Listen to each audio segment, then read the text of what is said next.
तैयार हैं आप लोग इंडिया गठबंधन में भी हैं? देखिए, ये समय बेसब्री से हम लोग इंतजार कर रहे थे और आपको जानकारी हो कि 3.5 साल पहले जब भारतीय जनता पार्टी ने हमारे विधायक को खरीद लिया और हमको सरकार से बाहर कर दिया, जो सरकार हमने बनाया था, उसके बाद मेरा एक ही संकल्प था कि भाजपा को बिहार से भगाना है और 4 विधायक उन्होंने हमारा खरीदा है, तो 40 विधायक कैसे उनको हराना है, वो लक्ष्य पे हम लगे हुए थे। तो ये तैयारी तो हमारे 3.5 साल से है। बेसब्री से इस समय काल इस पल का मैं इंतजार कर रहा था, वो घड़ी और वो पल आ चुका है और 10 तारीख से नामांकन है और हम लोग मजबूती से महागठबंधन के सभी नेतागण साथीगण उतरेंगे और 243 जगह पे मजबूती से लड़ाई लड़ेंगे और बिहार में युवा सरकार बनाएंगे। बिहार में गरीब, पिछड़ा, अति पिछड़ा सभी जाति धर्म के लिए हम लोग सरकार बनाएंगे, उनके लिए बेहतरी के लिए काम करेंगे। खास करके हमारे युवा जो है बड़े संख्या में बिहार से दूसरे प्रदेश में रोजी रोटी के लिए उनको भटकना पड़ता, जाना पड़ता है, उसके लिए हम सभी को संकल्पित होकर बिहार में ज्यादा से ज्यादा उनके लिए हमें काम करने की आवश्यकता है। और बिहार में तो आप देख सकते हैं कि कभी नीतीश कुमार जरूर फैक्टर हुआ करते थे। मुझे पता है कि 2005 में तो एक परिस्थिति था कि लालू जी को हटाना था, जनता ने मन बनाया, नीतीश जी को बैठा दिए और नीतीश जी 2010 में अपने दम पर सरकार बनाए, लेकिन 15 में वही नीतीश जी देखिए तो परिस्थिति में मुख्यमंत्री बने, लालू जी के सहयोग से मुख्यमंत्री बने और उसके बाद 2020 देखिए तो उसमें भी 42 विधायक के साथ बिहार में मुख्यमंत्री बने। वो भी एक परिस्थिति ऐसा बना कि मुख्यमंत्री बन गए, वो फैक्टर कभी नहीं रहे। उसके बाद अभी तो वो देखिए, इस देश में किसी राज्य का अगर मुख्यमंत्री बनना है तो सबसे पहले उस राज्य का वोटर होना अनिवार्य है और दूसरा मानसिक रूप से आप स्वस्थ हो तो ही आप मुख्यमंत्री बन सकते हैं, अदरवाइज नहीं बन सकते। 2 ही कैटेगरी है, लेकिन आप इसमें देखिए तो एक कैटेगरी को फुलफिल नहीं करते हैं,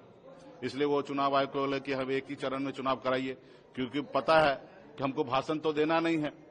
ज्यादा घूमना नहीं है, तो इसलिए उन्होंने रिक्वेस्ट किए थे। लेकिन खैर चुनाव आयोग ने 2 चरण में चुनाव करने का निर्णय लिया है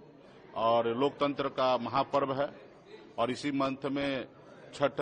पूजा भी है, तो निश्चित तौर पर पूरे बिहार के लोग जो है माता छठी से भी आशीर्वाद प्राप्त करेंगे और बिहार में बदलाव होंगे, क्योंकि अभी एक नया युवा विजन वाला सरकार चाहिए। अभी आपने देखा कि हमारे गठबंधन का ही योजना था कि माए बहन मान योजना के तहत गरीब माता बहन को सम्मान देंगे, अभी मुख्यमंत्री जी ने पैसा बांटा। हमारा इस सरकार गठबंधन का ही योजना था कि हमारे वृद्धा पेंशन को हम लोग बढ़ाएंगे, 400 से 1500 करेंगे, तभी उन्होंने 1100 किया। हमारे गठबंधन का ही योजना था कि हम 200 यूनिट बिजली फ्री करेंगे, अब उन्होंने 125 किया। तो आने वाला समय में जो हमने घोषणा किया उसका आधा उन्होंने किया, हमारी सरकार बनने के बाद तो हम पूरा करेंगे। अभी यही है कि हम लोग गरीब पिछड़ा समाज के लोग आते हैं और हम लोग गांव में जाके अपने लोगों को समझाते एक ही चीज कि अगर आप अपने बच्चे का भविष्य अगर बेहतर देखना चाहते हैं तो पहले 1 रोटी कम खाइए लेकिन बच्चे को पढ़ाइए, और दूसरा अपने वोट को अधिकार को समझिए, अपना वोट को बेचिए नहीं। तो क्योंकि रात को 12 बजे पैसे वाले आते हैं, पैसा चिकन मुर्गा देते हैं और वोट खरीद लेते थे, तो इस बात से हम अपने लोगों को जागरूक किए। लेकिन वही काम अभी जो सरकार का देखिए अनलीगल काम जो है लीगल तरीके से कर रहे हैं, कोई अपना पैसा नहीं दे रहे हैं,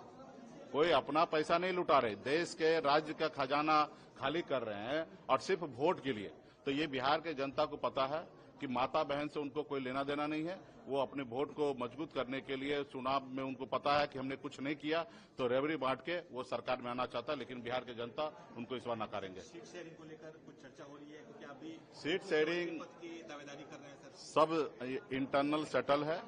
लगता है कि कल आप लोग को हम निमंत्रण शाम तक भेज देंगे,